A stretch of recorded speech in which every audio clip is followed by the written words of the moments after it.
Welcome back to another Chikahan while driving vlog.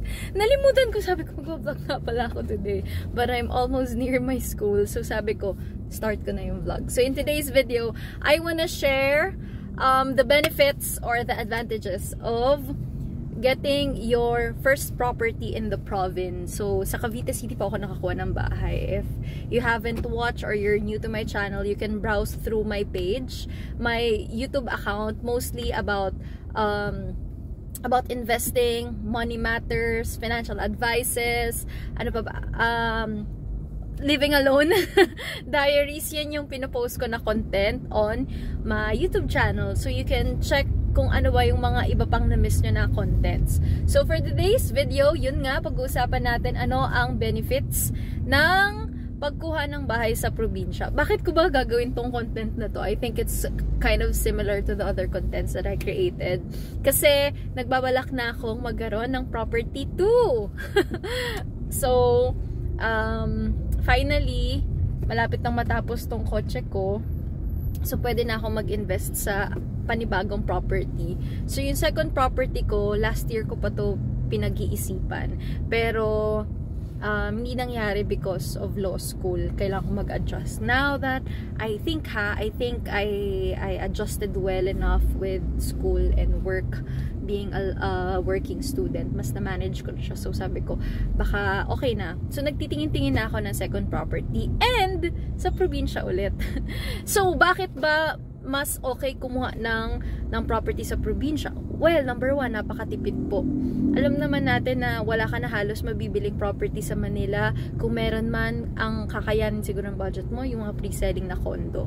In my case, I have accepted the fact na hindi talaga para sa akin ang condominium dahil hindi ko kakayanin. Parang hindi kaya na sa pera ko na meron ako yung pagkuha ng condo. And at the same time, parang mas gusto ko yung anytime pwede kong i-renovate or wala akong magagambala na meron akong katabi, meron akong sa right, left, sa taas, baba. Kasi if you're living in a condominium, kailangan mo yun talagang i-consider. So you really need to get permits for it. So kapag may bahay ka, sa'yo yun, technically, yung lot na yun, pwede mong gawin kahit ano. So hindi talaga sa akin para yung condo. Pero hindi ko gini-give up yung dream ko. Gusto ko pa rin naman magka-condo, pero hindi ko talaga nakikita anytime soon. Siguro pag mga 40s na ako, ang mahal na siguro ng condo nun, tapos manghihinayang na ako. Going back to the topic, yun, mas matipid po kumuha ng bahay sa probinsya at mas marami kang options. So, if you're gonna ask me, ano yung mga locations na marirecommend ko, syempre, number one, Cavite, kasi marami pang mga developers, marami pang lote na hindi pa nade-develop sa Cavite, and it's also near Manila. Laguna is also a good place. Pampanga, Bataan, although there are people or hesitant sila kasi yung lupa daw hindi maganda. But my father is a Kapampangan, and okay pa yung mga pre-selling properties sa bandang Pampanga at Bataan. So, yun. Batangas ngayon, medyo parang nagbo-boom. Nakikita ko din. Rizal area, laging ano naman yan. Okay. Lalo pa ngayon, may LRT na ginagawa. So, Rizal, Taytay, mga Kainta, ganyan. Although, pili ka lang ng location na okay. Kasi medyo bahain yung sa area na yon or sa mga landslide, ganyan. So, pili ka lang. So, I think matipid siya, hindi lang sa property itself, even sa gastusin.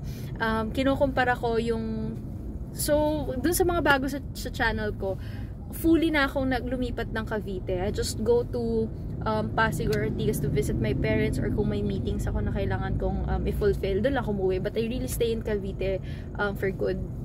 Ang difference nakikita ko, grabe, yung laman ng wallet ko sa Manila, ang bilis maubos. Dito, hindi. As in, sabi ko, paano nangyayari yon? Paano nangyayari?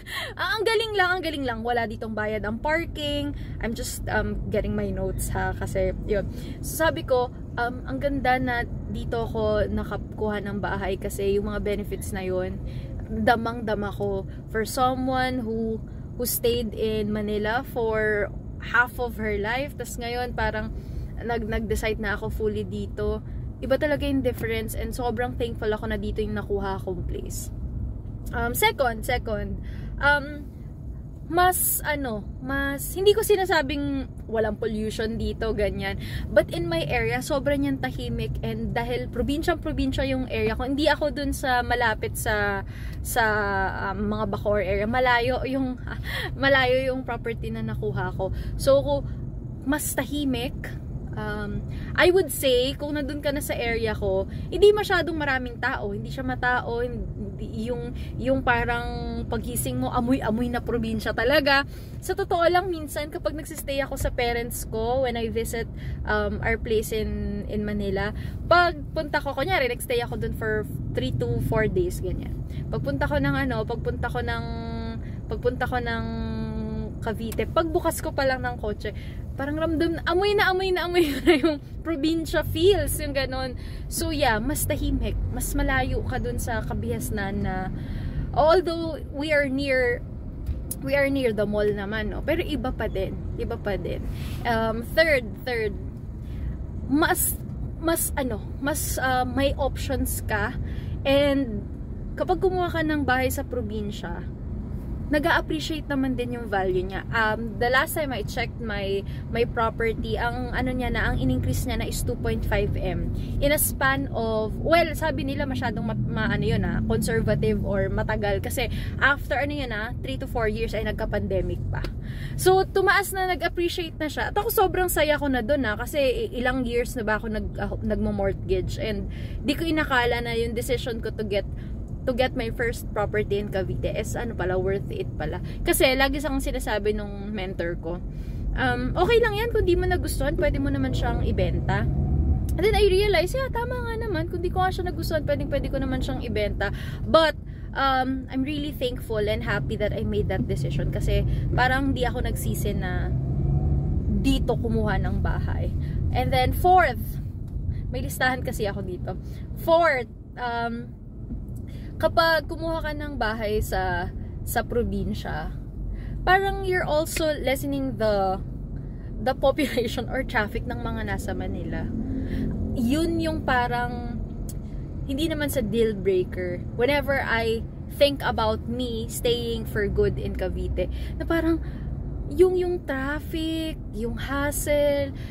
Alam ko maraming Pinoy na kung may option lang na magtrabaho sa kanya-kanyang probinsya, mas pipiliin nila. But alam mo yun, maybe I'm just lucky enough. At the same time, I'm really blessed and thankful, no, na naging naayon sa napaganda pa actually yung nangyari. Because for the longest time, sabi ko, itong bahay ko dito, parang weekender house ko lang, yung ganyan, yung pupunta-puntahan ko lang if every weekend or long weekend, breather ko ba, ganyan. Hindi nag-translate na siya into a home na, kasi dito na talaga ako umuwi.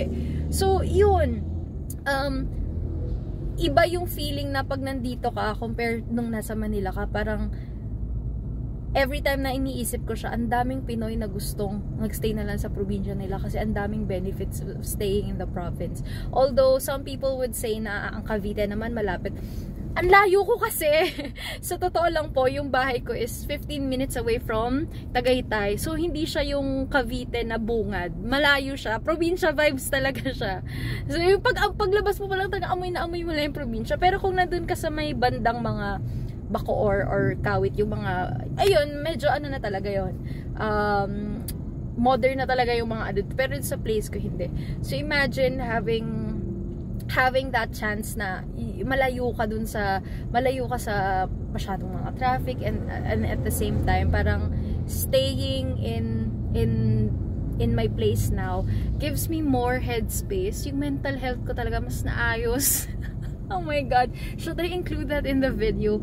Ang ganda nung health benefits na nagdulot niya sa akin mentally, no? Yung headspace ko, tapos yung mas kalmado ka kasi here it is such a slow paced type of vibe, slow paced talaga, and then people will clock out na, tapos wala na ditong delivery by 8. Dapat nakapag-order ka na ng food mo ng 6 or 7, kasi kapag 7:30 mag-hesitate na yung mga establishment na tanggapin yung order mo. So konting-konti lang yung mga establishment na bukas pa hanggang 12. Sa pagwa 1 year ko dito, isa lang dito yung parang cafe na bukas until 12 or 1 AM. So, kailangan makapag-order ka na agad-agad. So, alam mo yung ganon? Talagang ang aga natutulog ng mga tao. It's such a good experience, and at the same time, gustong-gusto ko yung feeling na hindi ko akalain this is the space that I needed, or this is the place that I needed to start fresh. So, yeah.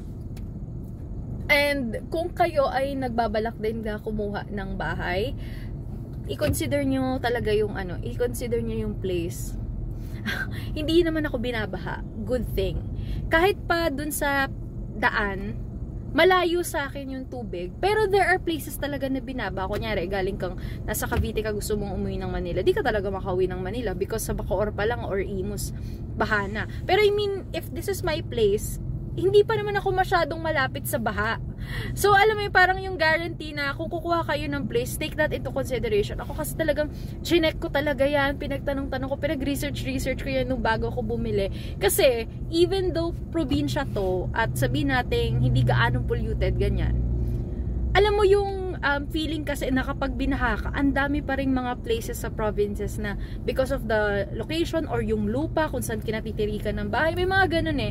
But I am lucky enough na hindi ganun yung place ko. Like, di naman kami binabaha.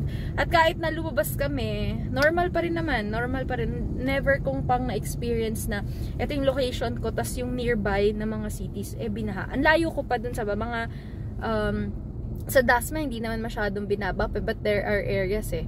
So, sabihin kong mga 3 cities pa bago yung sunod na baha. So, parang ako, it gives me that kind of confidence na, malayo ako. But I'm always prepared for that, kasi syempre, pag bibili ka ng property, hit or miss din siya. Hindi naman siya laging okay. So, sana dun sa property 2 ko, ang dami ko nang natutunan dahil dito sa una kong property. I'm really excited for my second property.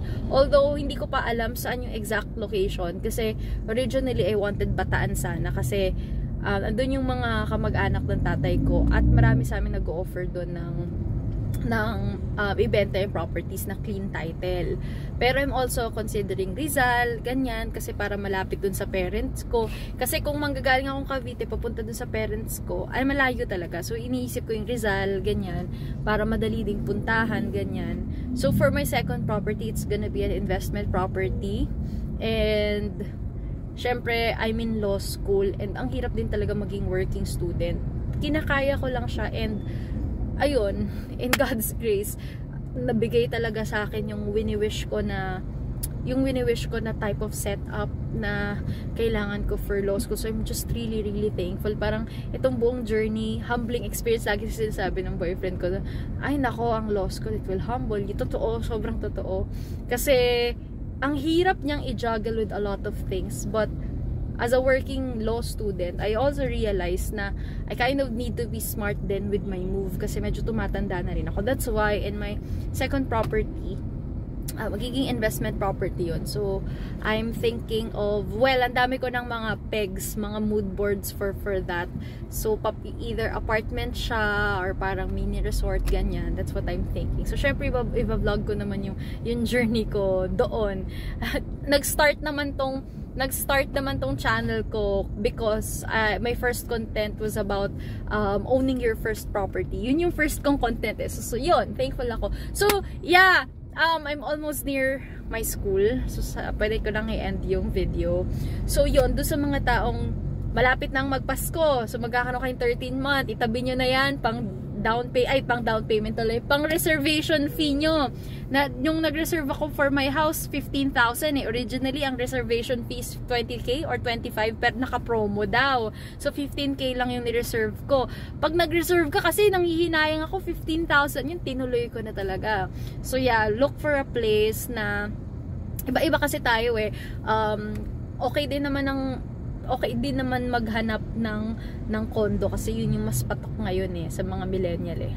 Pero iba pa din talaga pagbahay ang kinuha mo yung kahit lote tas papatayan mo or house and lot or depende kung ano yung preference mo. Pero I encourage you to have your own place talaga. Kung kaya ng bahay at may nakita kayong pre-selling, ang dami pang mga pre-selling properties sa provinces. Yun nga yung gusto kong i-content next to feature yung mga pwedeng mga bahay na mura, na pre-selling na yung mga OFWs or yung mga millennials na nag-work, kaya nilang mapundar. So yeah, I think that sums up my video. I'm really thankful for the place that I got. It's been what? Last year ako nag-move out eh. So magdadalawang taon na by next year na officially nakalipat ako dito sa Cavite, and super happy ako with my experience. Tama yung decision ko, and sana dun sa mga tao din na nangangarap magkaroon ng sarili nilang property, sana matupad niyo siya next year. Yun lang. Thank you guys for watching the video. Please don't forget to like and subscribe. Bye!